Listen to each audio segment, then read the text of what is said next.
something happened to it in transportation, how is it going to get fixed, or how can you fix it if we send you the right material? Here for this one lesson today. So this is actually a very common occurrence. Should you accidentally drop a tool, maybe you damaged it in transport, maybe it hit a rock, something happened, you've broken the gel coat. So luckily our friend Adam here is a team player.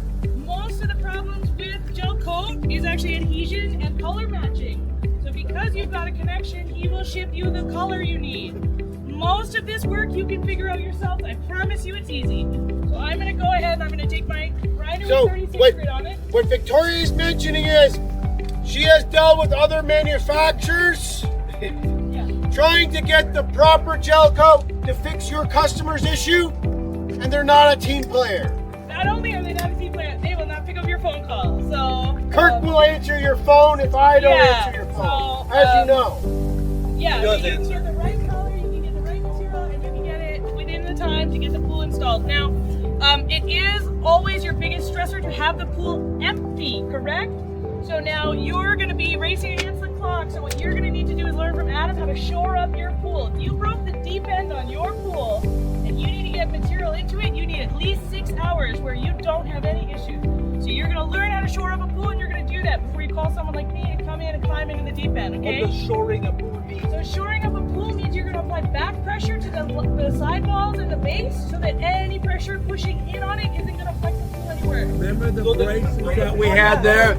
You, putting weight at the bottom. and you want to use Barrels, the so inspection garbage hole cans, and to see if you have water. Yeah. If you don't have any water, you don't really worry. So the You don't worry best, about the side. drywall jack or like a transport jack that they use to hold. Drywall jacks and so transport jacks. laminate two 2x6s together, get some carpet, get the measurement, slide it down and brace it. Take some trash cans and fill them full of water as you're draining the pool. That's another way, correct? Call me. Yeah, Adam will talk you through it. This is like, hopefully you never need to know this. Your friend Adam will pick up that phone call. So the first thing I'm going to do is I'm going to identify where the damage is. I'm going to hopefully be able to diagnose what caused the damage. If there's something coming up from the bottom, totally different story.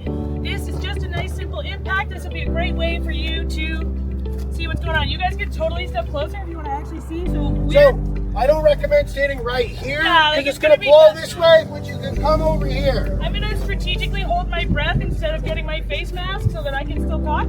So what I'm going to do is I'm going to remove all the damaged material. Okay, so if it's cracked, you can't just paint over top of it. It will re-crack and you will get a phone call from your customer, okay? So it's 36 grit, it's just sandpaper, and I'm just going to zip off all the broken material, okay?